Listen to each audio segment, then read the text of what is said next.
चलिए students, lecture number 64 शुरू करते हैं। मैं हूं आपके साथ AK सैनी। थर्मोडायनामिक्स में लेक्चर नंबर 63 में मैंने आपको क्या बताया कि सेकंड लॉ ऑफ थर्मोडायनामिक्स की जो क्लॉजियस स्टेटमेंट है, अगर आप सपोज उसको किसी प्रकार से वायलेट करते हो तो automatically that is the violation of Kelvin Planck statement of second law of thermodynamics. Clausius की वायलेशन केल्विन प्लैंक की वायलेशन बनती है, ये मैंने आपको प्रूव करके बता दिया उस लेक्चर में। डिस्क्रिप्शन बॉक्स में जाइए, नीचे लिंक मिल जाएगा, क्लिक करके देख लीजिए। चलिए आज का लेक्चर शुरू करता हूं। पार्ट बी हम डिस्कस करने जा रहे हैं, यानी कि इसका उल्टा, जिसमें केल्विन प्लैंक की वायलेशन मैं खुद से इंट्रोड्यूस करूंगा तो वो अपने आप आपको क्या देगा, क्लॉजियस की वायलेशन दिखा देगा। शुरू करते हैं, देखिए। तो चलिए स्टूडेंट्स देखिए, मान लो हमारे पास हाई टेम्परेचर का रेजरवायर है जिसका टेम्परेचर TH है, और एक लो टेम्परेचर का रेजरवायर है जिसका टेम्परेचर क्या है, TL। ठीक वैसे ही जैसे हमने पिछले लेक्चर में भी देखा। अब इन दो थर्मल रेजरवायर्स के बीच में हमारे पास दो थर्मोडायनामिक डिवाइसेस हैं। वो कौन कौन से? सबसे पहले तो हम बात करते हैं इस थर्मोडायनामिक डिवाइस की, जो है सपोज हीट इंजन।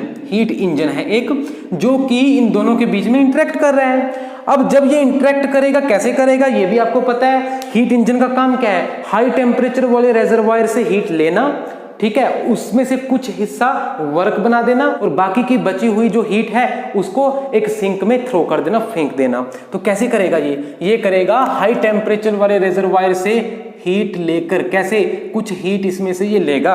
कितनी हीट ले रहा है? हाई टेम्परेचर वाले से लिया तो हम लिख देते हैं QH। हाई टेम्परेचर वाले से इतनी हीट एक साइकिल में इस डिवाइस ने ली सपोज। अब आइडियली हीट इंजन को क्या करना बनता है कि हाई टेम्परेचर वाले रेजरवायर से कुछ हीट ली है, उसका कुछ हिस्सा वर्क में कन्वर्ट करना बनता है W, ठीक है, और बाकी की हीट जैसे मैंने बताया लो टेम्परेचर वाले रेजरवायर में फेंकना बनता है, तभी चलेगा वो, ठीक है, दो रेजरवायर के साथ इंटरेक्ट करके। लेकिन यहां पे मैं केल्विन प्लैंक स्टेटमेंट की वायलेशन दिखा देता हूं। मान लो ये हीट इंजन जो हमारे पास है वो केल्विन प्लैंक स्टेटमेंट को वायलेट करता हुआ चलता जा रहा है। तो जब ये स्टेटमेंट को वायलेट कर रहा है, कौन से स्टेटमेंट को, केल्विन प्लैंक को, तो इसका सीधा सीधा मतलब ये हुआ कि इसको दो रेजरवायर चाहिए ही नहीं वर्क देने के लिए। कंटिन्यूसली वर्क देने के लिए इसको सिर्फ एक रेजरवायर चाहिए और काम इसका बनता चला जाएगा, वर्क ये देता चला जाएगा, ठीक है। ये तब होगा अगर ये केल्विन प्लैंक को वायलेट करता है, जो कि पॉसिबल नहीं है। इसके साथ इसकी कोई इंटरेक्शन नहीं है। दिखाना चाहो तो दिखा दो ऐसे करके, QL जो लो टेम्परेचर वाले रेजरवायर के साथ इसकी हीट इंटरेक्शन कितनी है, 0। कुछ इस तरह से दिखा सकते हो, QL = 0, कोई है ही नहीं। या फिर इसको ना दिखाओ, एक ही रेजरवायर के साथ इंटरेक्ट करता करता वर्क दिए चले जा रहा है। और अब फर्स्ट लॉ ऑफ थर्मोडायनामिक्स तो हमारे पास है ही है, वो तो आपने पढ़ा ही है, मैंने आपको पढ़ा रखा है पिछले लेक्चर्स में। उसके अकॉर्डिंग अगर इसने इस रेजरवायर से QH हीट ली है एक साइकिल में, इसकी आउटगोइंग जो है वो कितनी होगी? अब आउटगोइंग वर्क है, दैट मींस इसने हीट को वर्क में कन्वर्ट किया, तो वर्क जो है that must be equal to QH। QH के बराबर ही तो होना चाहिए ना फिर, ठीक है, उससे कम तो हो नहीं सकता। कम तो तब होता अगर बाकी की बची हुई जो हीट है कहीं और फेंकता वो कहां जाएगी फिर बाकी की बची हुई हीट? अगर कहीं फेंक रहा है तो फिर इसका मतलब है ये इंटरेक्शन होने लग गई। हमने तो वायलेशन ली है ना, किसकी ली है? केल्विन प्लैंक स्टेटमेंट की वायलेशन। ध्यान दो, केल्विन प्लैंक स्टेटमेंट वायलेशन ली है हमने। इसका मतलब क्या हुआ कि हमारा इंजन जो है वो एक ही रेजरवायर के साथ इंटरेक्ट करता हुआ इसके साथ वर्क दिए चले जा रहा है। अब एनर्जी कंजर्वेशन तो है ही है, वो तो फंडामेंटल है। अगर यहाँ पे QH है तो W कितना होगा? फिर QH ही होने वाला है, क्योंकि इधर QL 0 है। ओके, यहाँ तक क्लियर है? अच्छा, दूसरी तरफ अब हम एक और डिवाइस ले लेते हैं। वो डिवाइस है suppose heat pump. Heat pump, अब हीट पंप का काम क्या होता है? लो टेम्परेचर वाले रेजरवायर से हीट लेना और उसको उठा के कहां पटकना, कहां फेंकना?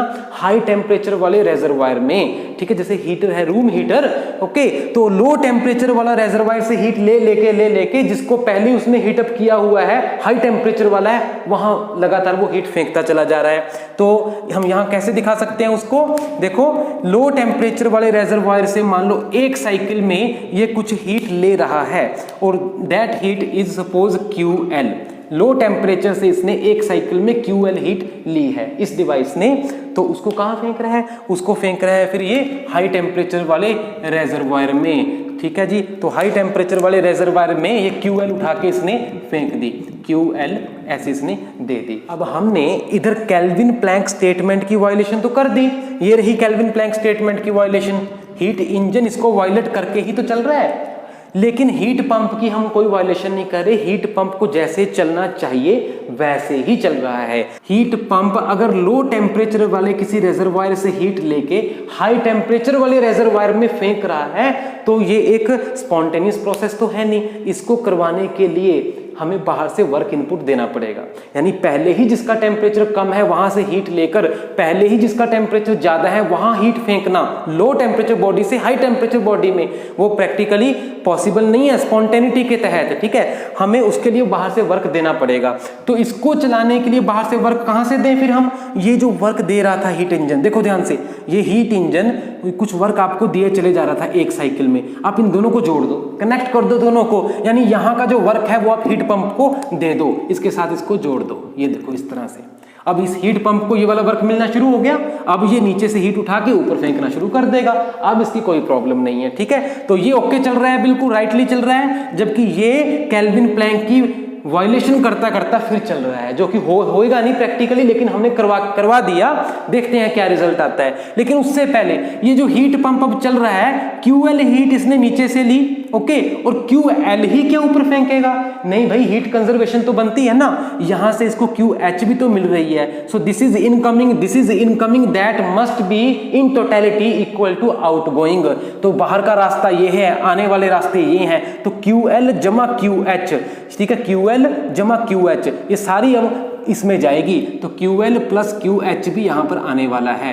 तो लो टेम्परेचर से अगर इसने इतनी हीट उठाई है, इतना इसको वर्क मिल रहा है, तो यहां कितनी हीट भेजेगा फिर वो? इतनी भेजेगा, ठीक है। बट हो कह रहा है कि लो टेम्परेचर बॉडी से हाई टेम्परेचर बॉडी में हीट फेंकी जा रही है विद एक्सटर्नल वर्क इनपुट, जो प्रैक्टिकली पॉसिबल भी है, उसमें कोई प्रॉब्लम नहीं। So this is working, okay, but this is working with violation of Kelvin Planck statement, जो कि होगा नहीं, ठीक है। अब देखते हैं कि क्या केल्विन प्लैंक स्टेटमेंट की वायलेशन क्लॉजियस स्टेटमेंट की वायलेशन बन रही है या नहीं बन रही है। उसके लिए हम क्या करेंगे, इसी चीज का एक इक्विवेलेंट डायग्राम ड्रॉ करके देखते हैं।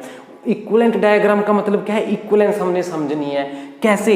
आपके पास दो डिवाइस हैं, ध्यान दो, पूरा फोकस करो, दो डिवाइस हैं, एक हीट इंजन है, एक हीट पंप है। ले लो एक बाहर की केसिंग, ठीक है, एक कवर ले लो, एनवेलप ले लो, उसमें इन दोनों को ढक दो, जैसे पिछले लेक्चर में बताया था मैंने। अब बाहर से आपने ढक दिया तो उसके अंदर क्या है उससे हमें कोई मतलब नहीं, कि उसके अंदर क्या क्या है। उसके अंदर एक हीट इंजन का साइकिल चल रहा है, उसके अंदर एक हीट पंप का साइकिल चल रहा है, चलने दो, वो उसके इंडिविजुअल पार्ट्स हैं, इंडिविजुअल साइकिल्स हैं, ठीक है, जो चल रही हैं। लेकिन अगर बाहर से देखोगे तो बाहर से तो एक डिवाइस आपको नजर आएगा ना ढका हुआ, कि एक डिवाइस है भाई। वो एक डिवाइस कौन सा है? वो ये रहा एक डिवाइस, देखो ये वाला एक कोई डिवाइस है, ठीक है, जिसके अंदर क्या है कुछ भी हो सकता है, हम उससे बॉदर नहीं करते, ये एक कोई डिवाइस है। और जब आप इस बाहर के एक डिवाइस को देखते हो तो ये एक डिवाइस दो रेजरवायर के बीच में इंटरेक्ट कर रहा है, हाई टेम्परेचर वाले के साथ, लो टेम्परेचर वाले के साथ। हाई टेम्परेचर वाले का TH टेम्परेचर, लो वाले का TL टेम्परेचर, ये रहा वो डिवाइस। इसी चीज को द्वारा रीड्रॉ यहां पे करने जा रहा हूं,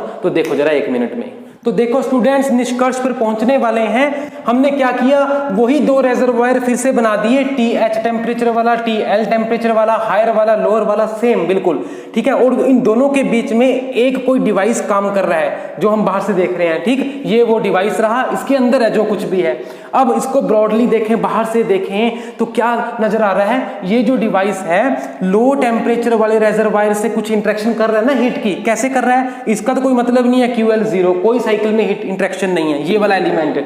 जबकि ये वाला जो एलिमेंट था, ये एक साइकिल में QL हीट लिए चले जा रहा था। तो हम वही दिखा देते हैं कि ये जो डिवाइस है ओवरऑल एक सेकंड में QL हीट ले रहा है। किससे? लो टेम्परेचर वाली बॉडी से। लो टेम्परेचर वाली बॉडी से एक साइकिल में QL हीट इसने ली। ओके, हाई टेम्परेचर वाले रेजरवायर में देखो क्या हुआ, एक इसका पार्ट जो था QH हीट निकाल रहा था, दूसरा part QL plus QH heat उसमें दिए चले जा रहा था। तो ओवरऑल अगर हम देखें तो ये QH आउटगोइंग में था, ये QH इनकमिंग में था, इसका तो कोई मतलब नहीं, दोनों ही कैंसिल हो रहे हैं। So overall QL heat high temperature वाले रेजरवायर में भेजी जा रही है, QL ठीक है, ये बात समझ में आ गई। यानी कि दो रेजरवायर जो थे उनके साथ अब इंटरेक्शन कैसे कर रहा है ये डिवाइस, हम इस तरह से समझ सकते हैं कि this is equal to this, that means this is equivalent to this. दोनों में एक इक्विवेलेंस है कि लो टेम्परेचर वाली बॉडी से इतनी हीट ली, हाई टेम्परेचर वाली बॉडी में इतनी हीट फेंक दी। ये भी QL है, ये भी QL है। जितनी हीट इसने ली है लो टेम्परेचर वाली बॉडी से, उतनी ही हीट हाई टेम्परेचर वाली बॉडी में इसने फेंक दी है। अब वर्क की बात करते हैं। अब जो कुछ भी यहां पे हो रहा था इंटरनली वर्क में ध्यान से देखो क्या था, हीट इंजन कुछ वर्क दिए जा रहा था, हीट पंप वो खाई जा रहा था। तो अगर आप इसको बाहर से ऑब्जर्व करते हो तो बाहर से तो कोई वर्क की इंटरेक्शन है ही नहीं, क्योंकि वर्क ट्रांसफर तो वैसे भी बाउंड्री फिनोमिना है, आपको पता है, मैंने शुरू के लेक्चर्स में बहुत समझाया, बाउंड्री क्रॉस होनी चाहिए। तो इस डिवाइस के अंदर हो रहा है जो कुछ भी हो रहा है, एक पार्ट कुछ वर्क दे रहा है, दूसरा पार्ट उतना ही वर्क लिए चले जा रहा है। ठीक है, हीट इंजन दे रहा था, हीट पंप उसको लिए चले जा रहा था अपना काम करने के लिए। तो ये पूरा डिवाइस अगर हम देखें, this is thermodynamic boundary of the device, जो कि सराउंडिंग से इसको आइसोलेट करती है। तो क्या वर्क इंटरेक्शन कोई हो रही है इस डिवाइस की सराउंडिंग के साथ, कोई वर्क इंटरेक्शन हो रही है?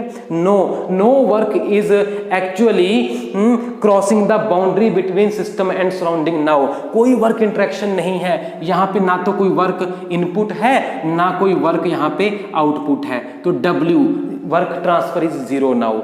अब बिना बाहर से वर्क लिए कितना बड़ा काम यहाँ पे हो रहा है, देखो, बिना बाहर से वर्क लिए लो टेम्परेचर वाली किसी बॉडी से हीट उठा के हाई टेम्परेचर वाली बॉडी में फेंकी चली जा रही है। क्या ये पॉसिबल है? ये तो भाई सीधे वायलेशन हो गई किसकी? क्लॉजियस स्टेटमेंट की। सो ये जो आपके पास निकल कर सामने आया, this is Clausius statement violation. Clausius की वायलेशन है ये, क्लॉजियस स्टेटमेंट की वायलेशन है। तो हमने किया क्या था, हमने केल्विन प्लैंक स्टेटमेंट की वायलेशन करवाई और नतीजा क्या आया? ऑटोमेटिकली उसका अगर हम दूसरे एंगल से उसको हम देखें तो वो Clausius statement of second law of thermodynamics की वायलेशन के तौर पे अपीयर हो रही है। ठीक है, कोई वर्क बाहर से नहीं है, लो टेम्परेचर से हाई टेम्परेचर में हीट जा रही है। यही तो क्लॉजियस ने कहा था ना कि ये पॉसिबल नहीं है, ऐसा करवाने के लिए बाहर से वर्क इनपुट चाहिए कुछ ना कुछ, बट यहाँ पर वो चीज नहीं आ रही। तो स्टूडेंट्स, इस लेक्चर में मैंने पार्ट बी को डिस्कस किया, जिसमें केल्विन प्लैंक की वायलेशन क्लॉजियस की वायलेशन बनती दिखाई दे रही है। पिछला जो लेक्चर था, डिस्क्रिप्शन बॉक्स में नीचे लिंक है, उसमें क्लॉजियस की वायलेशन खुद से की, वो केल्विन प्लैंक की वायलेशन नजर आती। कहने का मतलब एक की वायलेशन दूसरी की वायलेशन है, दूसरी की वायलेशन अगर होती है तो वो पहले की वायलेशन है। तो इसको सीधा सीधा इस तरह से समझा जा सकता है कि भाई दोनों ही एक ही बात बोल रहे हैं, दो अलग अलग बातें नहीं बोल रहे। जबकि अगर दोनों की डेफिनेशंस को हम देखें तो वहां से हमें भ्रम पैदा होता है कि दोनों तो अलग अलग बातें बोल रहे हैं, लेकिन वो दोनों अलग नहीं हैं। वही समझाने के लिए ये हमने दो वीडियोस बनाई हैं, पार्ट ए पार्ट बी में, ताकि हम इक्विवेलेंस देख सकें दोनों ही स्टेटमेंट्स की। क्योंकि वैसे भी दोनों स्टेटमेंट्स एक होनी ही चाहिए, क्योंकि सेकंड लॉ ऑफ थर्मोडायनामिक्स एक है तो उसकी स्टेटमेंट इतनी अलग अलग कैसे हो सकती हैं। ठीक है, तो एकम सत्य विप्रा बहुधा वदंती, यानी सत्य एक है, उसको कितनी ही भाषाओं में कितने ही शब्दों में अलग अलग तरीके से आप ढाल दो, एक्सप्रेस कर दो, अलग अलग विद्वान उसको अलग अलग फॉर्म में बताते हैं, लेकिन जो ट्रुथ है वो इटर्नल है, वो एक ही है। राइट, वैसे ही सेकंड लॉ ऑफ थर्मोडायनामिक्स भी एक ही स्टेटमेंट बताता है, लेकिन उसको बताने के तरीके अलग अलग हैं। अलग अलग जो साइंटिस्ट हैं, ऑथर्स हैं या जो एक्सपर्ट हैं, उन्होंने अलग अलग फॉर्म में बताया, जिसमें से क्लॉजियस और केल्विन प्लैंक की जो स्टेटमेंट्स जो हैं उनको हम काफी आगे रखते हैं अपने लॉ को समझने के लिए। तो नेक्स्ट लेक्चर में मिलते हैं। Till then thank you very much. अच्छे से समझ लीजिए, जुड़े रहिए मेरे साथ। Take care, good bye.